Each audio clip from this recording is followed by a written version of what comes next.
Thank you all for coming. It's a great turnout. We're so glad to have you tonight. I'm Jennifer. I'm the city manager of the city of Alameda. For the next 5 years, right? Not how the contract works, but. While you're all taking your seats, I do just want to acknowledge we do have Councilmember Tracy Benson. We have Councilmember Herrera Spencer here as well. So I just want to acknowledge them. And I see our mayor, Marilyn Izzy Ashcraft in the back as well. There she is with her bike helmet. So she is here as well. I want to acknowledge that. We have a lot of staff here that have worked very hard to bring this to you, and consultants. And so maybe the staff could just all raise their hand, and consultants could raise their hand. These are people that you should feel free. They're going to be at the stations later, but please, yes, thank you. Very hard, and right to the last minute here. And so they're all here to answer your questions after we do this presentation. I'm going to kick us off, and then we'll have a couple other folks going to walk through what we're doing and why we're here. Again, I know there was some questions. Why I thought this got approved? What's going on? Why are we doing this? So I'm going to answer some of those questions. Why don't we get started? Like everyone, most people have taken their seats. If there's not enough seats, feel free to maybe grab them from those tables over there. Okay, so we're going to start with a welcome and background, that's me, and then I'm going to turn it over to Andrew Thomas, right here, our Planning, Building, and Transportation Director, and then David Parisi with Parametrics is the consultant we retained to help us take a fresh look at the corridor, and so he's going to walk through the alternatives that we've been looking at. So that's the presentation. Then we will have staff at these 3 stations here. They're all the same. So there's nothing different about these 3 stations. We'll have 2 staff there. I'll be floating around. Andrew will be floating around. So you'll have multiple people to ask questions, look at things. And then I'm supposed to say this at the end, but now I'm going to say it now. You can write directly on these posters. You can get Post-its out in the back. There's kind of a more detailed survey if you want to fill that out. We have a web page with an email address, so if you decide later you want to kind of think through everything and then provide your comments later, that's fine too.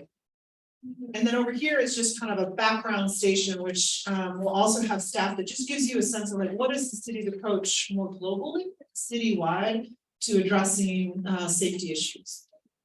Next. All right, so background. So this question, why are we here? This got approved in November, so why are we doing this again? And so I just want to kind of give a little background. Some of you are faces that I know have been here and been part of this process. Some of you may be new also and asking, what is this about? So in November of last year, the council did approve street designs from Shoreline to Encinal as part of a repaving project. And when I say street designs, it means how we use the city's right of way. And so that means to be shared with cars, bikes, pedestrians, and they approved a design for that area. And when I say it's part of a repaving project, the city every year repaves streets. And when they do that, we kind of think through, well, should we change the way the street is laid out as part of that repaving? This was part of a repaving project. So really the constraints, we were not looking at changing the curves. We said, hey, the constraint in repaving projects, we're just repaving the street. We can change the lines on the street. But we weren't looking to actually change the curbs, which is a lot, it's more expensive because you're changing the concrete, you're changing the sidewalks, it could have other impacts. And that was the charge. That was staff who said, that's what they were working on. We also, after this, approved a policy document called an active transportation plan that really looks more globally at the whole city, where we really have where we need to have corridors, what's our approach to making sure that we're a safe city for all modes of travel.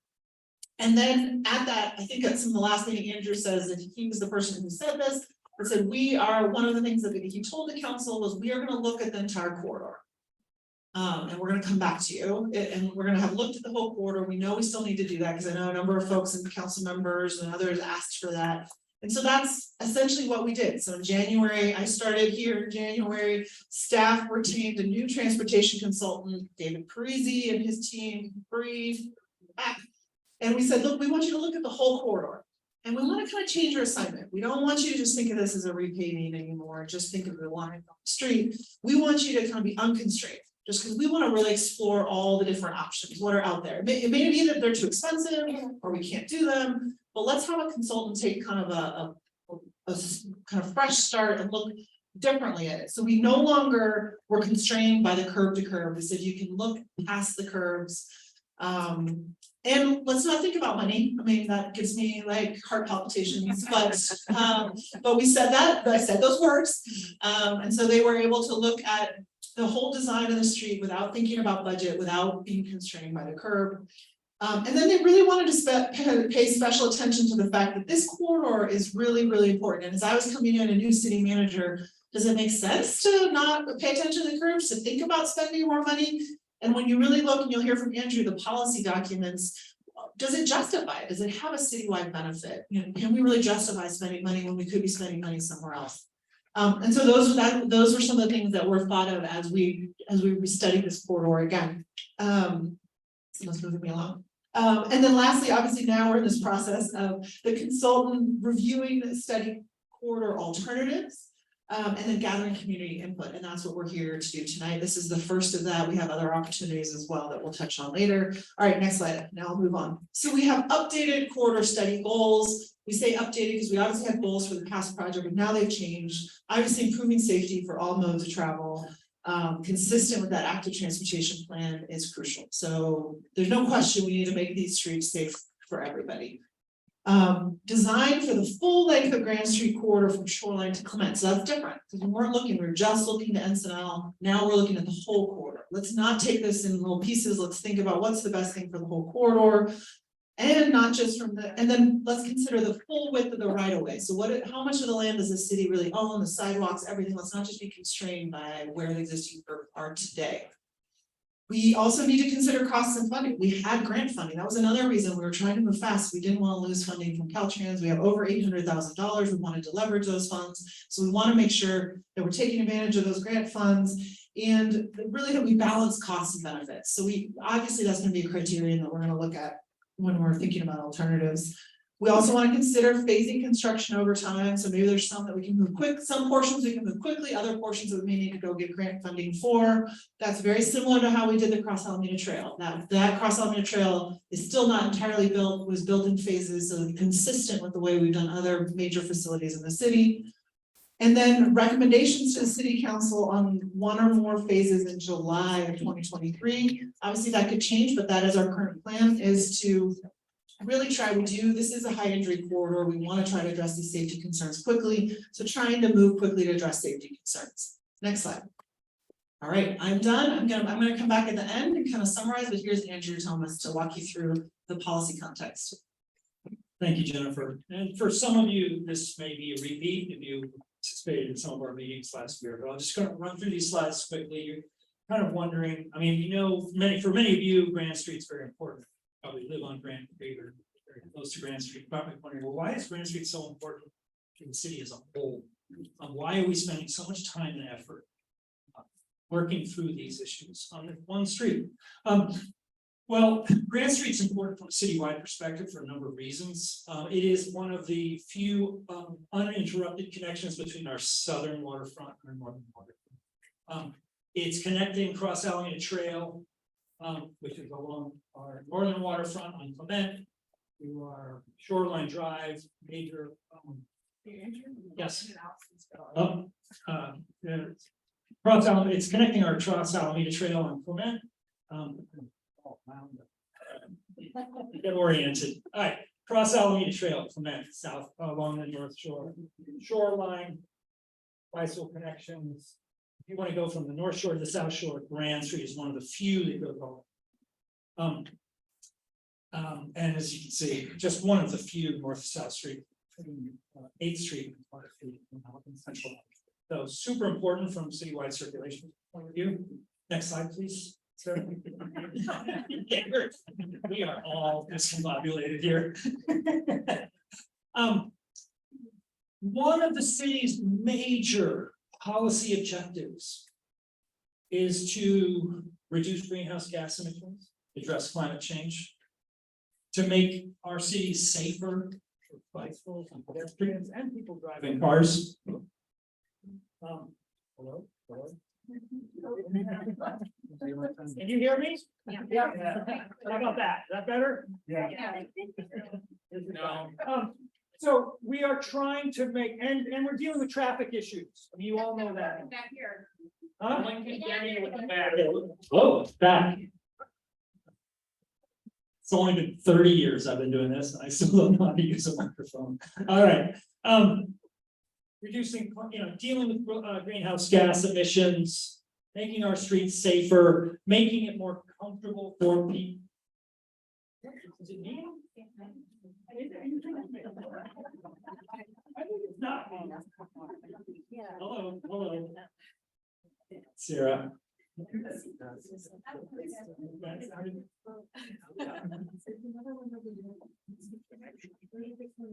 Okay. That's a lot. All right. But we're trying to create a low stress network of streets. The streets that people who are walking and bicycling want to walk and bicycle across this island from place to place. Maybe you get to the beach, and maybe you get to school, and maybe you go shopping. Those trips that can be done by somebody who wants to do it, either on foot or on a bicycle. We want to create a network. We're trying to create a network of streets in Alameda that are designed to be safe, low stress options for people riding their bikes, walking. So they know where that network is. They tend to go to those streets and use them. We want parents to feel comfortable sending their kids to school on their bikes. We want seniors to feel safe crossing the street. So this idea of a citywide low stress network, it's illustrated here on this map. It is in the active transportation plan, and you can see the Grand Street Circle. It's an incredibly important link in that network that we're trying to create for the city of Alameda and future generations of Alameda. Next slide. Grand Street, right down the center of the Wood Middle School in the Oregon area. I mean, every kid going to Wood Middle School is probably living in that green area. If we want to try to encourage parents to allow their kids to walk and bike to school, we need to make that corridor safe. Wood School is also doing a major remodel. The Alameda Unified School District is working on that remodel, redesign of the Wood Middle School and the surrounding park areas. So we are working very closely with AUSD on those plans. And we want to make Grand Street as safe as possible as that main access point to this important school. Next. And Grand Street is not a very safe street. The city of Alameda has looked at the data and has determined it is on our high injury network of streets. When you then the county of Alameda, not the city of Alameda, the county of Alameda has done their own studies of high injury streets in the entire county. Grand Street is on their list. Metropolitan Transportation Commission, regional transportation agency for the entire San Francisco Bay Area region, has done their study of dangerous and high injury corridor streets. Grand Street is on their list. So you can question whether the city staff has done the data correctly, but if you want to do that, you also have to question whether the regional planners and the county planners. We do. We can all count. Next slide, please. So, what is Grand Street today? You all know it fairly well, but it's just, we're going to be talking about dimensions. We'll just review what we have today, so we're all on the same page. You have a street with that is 48 feet curb to curb. You have, I think you want to start getting right at that. Okay, in the middle of the street, 2 travel lanes, approximately 11 feet wide, so 22 feet for moving cars. Then you have space for parked cars along the curb, right? Those approximately 8 feet wide. And then within that 48 feet, you have 2 bike lanes, 5 feet each, and you can see they're squeezed between the parked cars and the moving cars. Not what we would be defined as a low stress bicycle. You need to be a fairly confident bicycle rider to feel comfortable doing that. Last thing, before we turn it over to David, we can start talking about the different options and alternatives. Next slide, please. Grand Street's a long street, over 20 blocks, as you know, from the Cross Alameda Trail and other street improvement projects. This is not something that a city like Alameda can do in one fell swoop.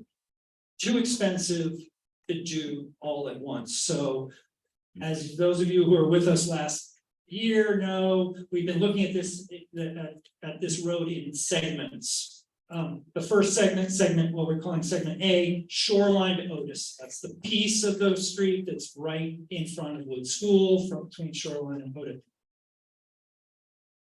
We had a plan that was approved by the council in November for that, fairly well received. Quite a lot of support for that segment.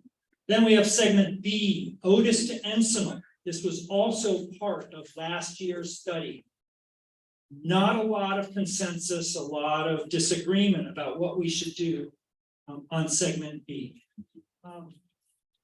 And then there was segment C, and this was, as Jennifer said, one of the criticisms of our work last year was like, hey, you're not even looking at the whole length of the street, city. And we said, yes, you're right, that is a problem. We need to look at the whole length, because ultimately this has to work as one continuous street. So whatever we're doing from Shoreline to Clement better work as a whole if we're going to be successful.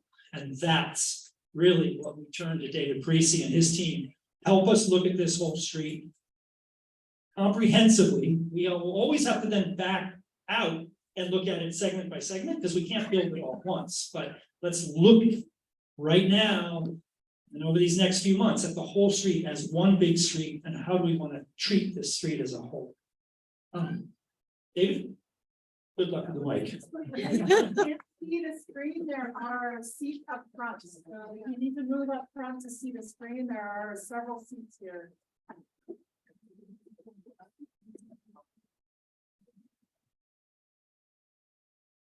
That's just to make sure it works. Good evening, everybody. As Andrew mentioned, my name is David Parisi. Can you hear me? Yeah. No.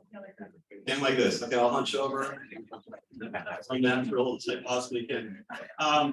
It's good to see you all tonight. I'm with a firm called Parametrics. We've had the opportunity to do some street work in Alameda through the years. We really enjoy working with this community.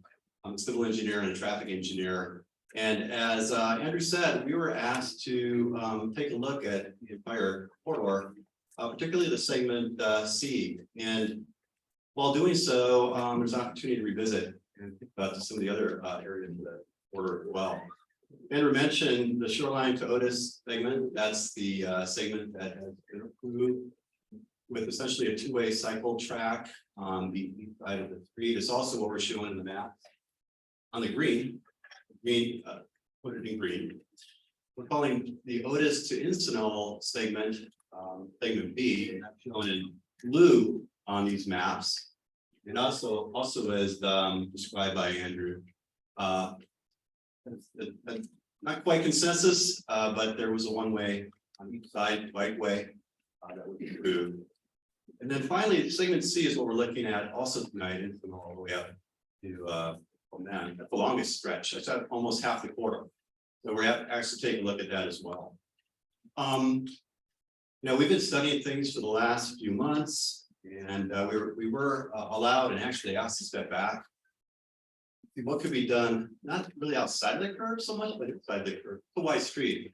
And there's some opportunities. We wanted to look at those throughout the entire 7,000 foot stretch of the street. So again, we were asked to look independently at the entire street. We developed 3 different alternatives that we're going to be presenting tonight. A couple of them are shown on the maps. One of them is very expensive, but we'll describe it anyway. And here's the 4 alternative. Next slide, please. Excellent. As you'll see on this little matrix, and I'll describe it in more detail as we go through the options. 3 of the alternatives, all 3 of the alternatives that we're showing you tonight have some similarities to the council approved design that we do with pedestrian improvements, crosswalks, for instance. Also, low stress, improved bicycle network, And a bikeways, or bike network and also pedestrian improvement. But we've also looked at these three alternatives and I think they can offer some additional benefit. Besides those, all three options are somewhat different, but you offer a raised bikeway. But at the same level as the road, it can be level of the sidewalk or possibly slightly below it. Parking along both sides of the street at the curb, so not floating out away from a bikeway. So we're going to show those tonight as well. And then all options, the three options that we're showing tonight would move the curb on one side or both sides of the street inward. So it would narrow the street a little bit. Actually, the roadway surface for moving traffic and parked cars would be a little bit greater than what has been under the approved, and I'll explain that.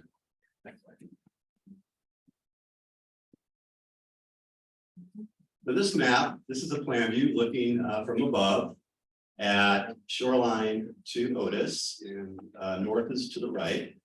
This is the plans that are approved. It's called a two-way cycle track on the east side of the street, next to Woods Whitler Park.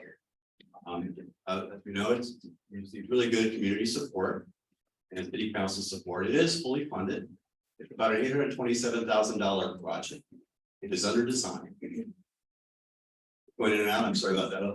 All right. Final design is underway. And again, no, we didn't open the door on this or open this one back up. It has been fully vetted. It's moving forward for implementation next year. But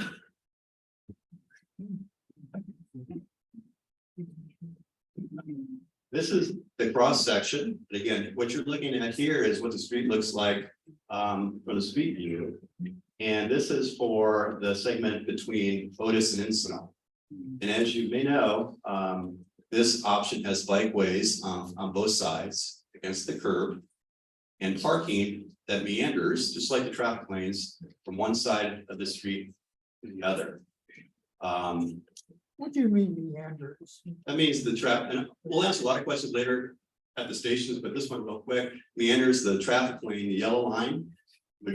Each block would shift in size a little bit to put parking on one side of the street and then the other side. So it's however, as you all know, we know that the parking would be affected by this, and there'd be quite a bit of parking availability that would be lost. I'll get to that in a minute.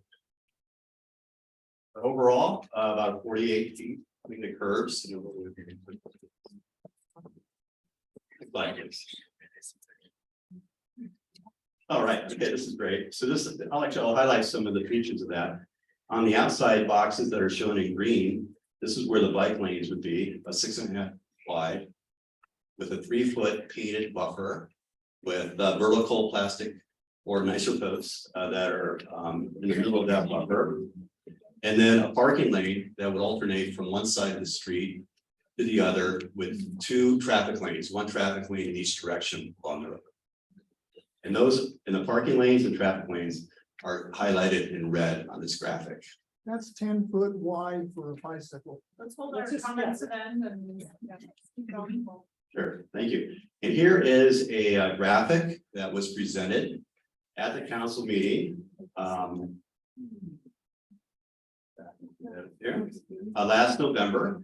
And again, this kind of represents how the street could look. Again, it's kind of cartoony. We admit that, but it's a photo simulation. And you can see from left to right, in this case, a bike lane, a buffer, a traffic lane coming at us, a traffic lane going away, a buffer lane, a parking lane, a buffer, and then a bike lane. And what I mean again by meander is that the traffic lane would shift, which would help traffic calm on the street, reduce speeds, and at the same time have an added benefit of being able to distribute parking from one side of the street to the other side. But because parking would be eliminated on portions of the street, the parking linear footage would be reduced by 60% under this option. We're very aware of that. And so is the city, and that's one of the metrics we're looking at some of these other options. Next slide. As I mentioned, we were asked to look at the other half of the street from Encinal all the way up to Clement. And that's what we did. We actually did some drawings and we took that same council approved plan and said, well, what would that look like through the rest of the corridor? And interestingly enough, as you go from Encinal up to Clement, the blocks actually start getting shorter. The parking demand is higher, and there's more driveways.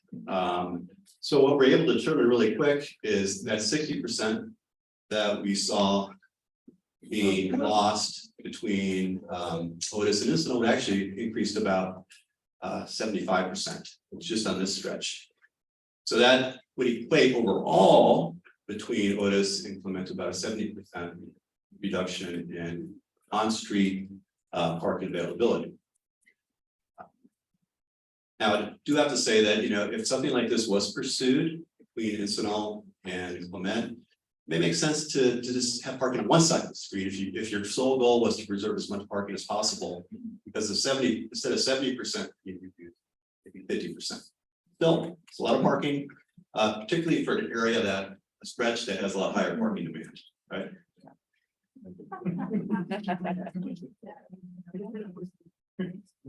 We did restart the process. All right, so this is a kind of a photo diagram of how we think it could look with some enhancement.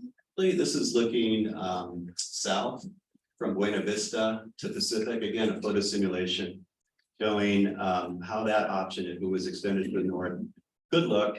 Again, in this case, Bikeway coming toward us, buffered, a buffer, and then parking lanes, traffic lane coming toward us, traffic lane going away, a buffer, and then no parking on one side. But again, it could alternate back and forth. Okay, so now we're going to start talking about some of the alternatives that we started exploring. We did initially start to explore these ideas between Encinal and Clement, but we also wanted to understand, well, gee, maybe if one of these gained some ground, would it make sense to get it back south, back to Otis, so you have a consistent facility? So we just wanted to see what would happen if something like that was pursued. So the alternative one, which is shown in green, so when you were looking at the stations today, it's not shown in one green. Green is the first segment, so I don't want to get the colors mixed up. But alternative one, we're going to call raised two-way bikeway. Okay, and from east to west, or from left to right on this diagram, what we're showing is actually moving the curb that's there today out about 11 feet to the west into the street. Okay, and by doing that, one could achieve a two-way bikeway on the other side of the existing sidewalk. Okay, and then there'd be enough room to have 37 feet of space between the curbs. The curb on the west side of the street would stay there. Eastern curb would move in 37 feet, which is typical of most residential streets throughout the city of Alameda. And within that space, 2 parking lanes and 2 traffic lanes. Now, these dimensions are approximate. These can be revisited, but we know there's enough room to do all of this under this option. And parking, as I mentioned, would be on both sides of the street. On the left here, you're seeing another photo simulation. Again, this is looking to the south. It's showing a driveway, the two-way bikeway, parking, traffic lanes and parking on the other side of the street, and of course, maintaining the sidewalk on the west side of the street too. We've listed some initial pros and cons. Pros include pretty good separation between bicyclists and cars, so there won't be bicyclists having to ride right next to cars. Less striping on the street, obviously no meandering, and none of the bollards or the posts that I talked about before. Parking at the curbs. There'd be certainly a lot less parking lots. 50%. There would be some. There's already some parking at the intersections that's not allowed, and that's for safety concerns. But it'd be a good idea also near each driveway to have a little bit of red space for sight lines in and out of driveways or the bikeways. And that can vary from 5 to 10 feet at each driveway, and that would translate to about a 5 to 15% reduction in parking. Some of the cons of this, of course, are that the intersections would be a little bit more complicated because you're having two-way cyclists across uncontrolled for stop sign control as well as signal control. Intersections, this has been done, it's been done very successfully. And how you do it at places that don't have traffic signals is you can raise the bikeway a little bit through there, provides better traffic calming, reduces turns through a bikeway, which is nice. And at the traffic lights, you get a bike signal, pedestrian signal. Those are some of the things we've considered and are including in our preliminary cost.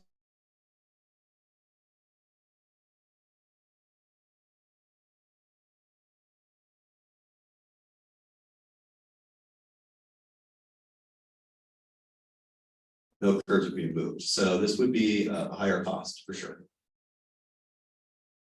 All right, there's two other options we looked at as well. Alternative two, instead of just moving the curb from the east side into the street, actually would move it in from both sides of the street. And we're calling this the raised one-way bikeways. And what would happen is there'd be a bikeway in each direction, one on each side of the street. So again, looking from left to right or east to west, both curbs would come in to the street, allow a 5-foot bikeway right next to the existing sidewalk. So right immediately next to it. And then there'd be about 1.5 foot of buffer space. And then there'd be parking on both sides of the street as the curb and a traffic lane as well. And as you can see here, it have a similar overall width of the street, about 30 feet. There would also be parking on both sides, similar to the previous option. Next slide. And here is the photo simulation of that as well. And you can see now, if you look closely, we brought the curbs in again on this simulation in a little bit on each side of the street to allow a bikeway right next to the existing, actually planter strip next, not the sidewalk, next to the planter strip, little buffer space, on-street parking, etc. Again, some of the pros are very similar to the other option. Be more separation between bikes and cars. The crossings at the intersections and at the driveways would be a little bit more intuitive than a two-way bikeway on one side, but there'd be crossings on both sides of the street. There'd be twice as many. Again, less striping, no bollards. There would be the parking at the curbs. And the parking lots would be a little bit higher than the other option I showed you because there'd be bikeways on both sides of the street. So it'd be about double the parking lots, right? If there's red curbs, about 10 and 30%. Depending on how much red curb space was put in, that would have to still be determined, but it'd be within that range. Some of the cons. Well, you know, if we maintain the planting strip and the beautiful trees and where utility poles are and all that kind of stuff, there's not a lot of room left, to be honest. There'd only be room enough for about a 5-foot bikeway, which is the minimum. And it'd have a very small buffer between the bikeway and parked cars. But it's possible, and this has been done successfully in many places as well. And because both curves would be moving, it'd be more expensive than the previous alternative I showed you. All right, we couldn't help ourselves, so we did a third alternative. Yeah. And it'll be interesting to get your response to this. So we looked at another option, which was, oh my gosh, what if we move the bikeway right next to the sidewalk? Okay. But what's right next to the sidewalk right now? Big, beautiful trees, utility poles, everything like that, right? If we were starting from scratch, this could make a lot of sense. But you can see from left to right, again, from east to west, we're showing, you know, maintaining the sidewalk and providing a bike lane. And then by doing that, though, trees would have to be pulled out, restored, utilities would have to be undergrounded. So the costs of this are pretty astronomical, but we wanted to show it anyway as a potential vision and get some feedback tonight. But you will see that it does take a lot of work. It would maintain parking against both curbs. It would maintain a lane each direction. But it'd be expensive. Sir, I'm gonna wait to take questions. I think there's gonna be a lot of them, and so There's property line there too. yeah, we kept everything within the right of way property lines. None of these options even affect the sidewalk. All the options are from the sidewalk the edge of the sidewalk closest to the street, across the street to the other side of the sidewalk closest. So we're be very cognizant of that. All right, as you can imagine, it has some pros, has some cons. The pros, it also provides really good separation between bicyclists and cars, intuitive crossings, allows parking for cars at the curbs themselves. Very similar to the previous alternative, because there'd be a bikeway on both sides of the street. It would have more parking lots than the first alternative we showed you. Because again, we want to have good sight lines between motorists, bicyclists at those crossings. And as you can imagine, it'd be the most expensive of all the alternatives. In fact, we'd be starting from scratch, right? There'd be a lot of work, like coordination of utilities, pulling out mature trees, regrowing them. And to be honest, you're not even seeing this one on the maps tonight. Tell us if you think we should, but we kind of made the call that it's probably prohibitive and infeasible. Doesn't that look? Okay, next slide. We've also done a preliminary cost comparison. The costs that we're showing here include a number of things. They include the cost for construction, of course. But before that, there's always a cost for design, permitting. There's a cost for escalation. Longer it takes, more construction costs on an annual basis. And there's cost for construction management. So these costs are kind of all in. What we're seeing, what we assume the cost will be, we just in detail cost estimated. And what you're going to see from this table is, I'm not going to get to all the numbers necessarily, but the first line, segment A, shoreline to Otis, that is already fully funded with the grant, as I mentioned before. So that's going to be out to construction in 2024, just next year.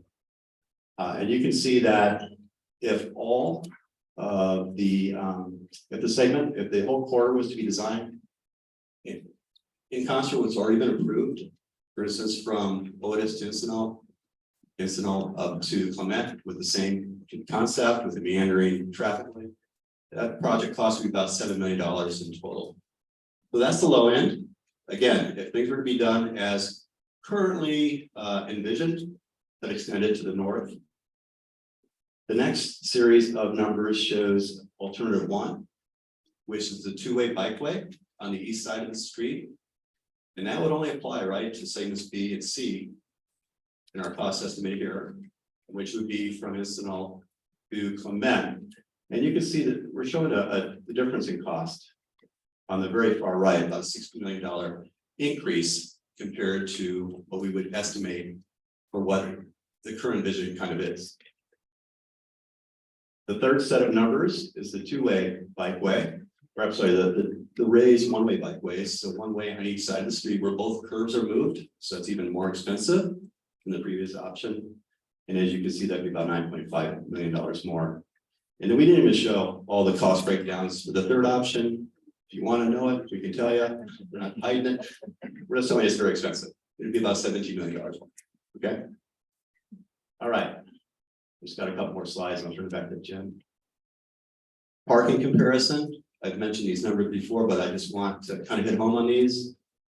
The council approved idea, again, with the meandering bikeway, depending on if it's extended to Encinal or all the way up to Clement, would remove the availability or the curb space for about 60 to 70% of the parking.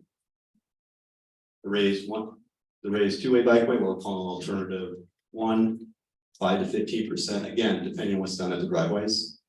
And then alternatives 2 and 3, where there'd be bikeways on both sides of the street, about twice that amount, so 10 to 30%. From an implementation standpoint, you'll see on the very far left column, the different design elements. The first one's council approved. Segment A, again, which is shoreline to Otis. Plan is to go to construction this next in 2024.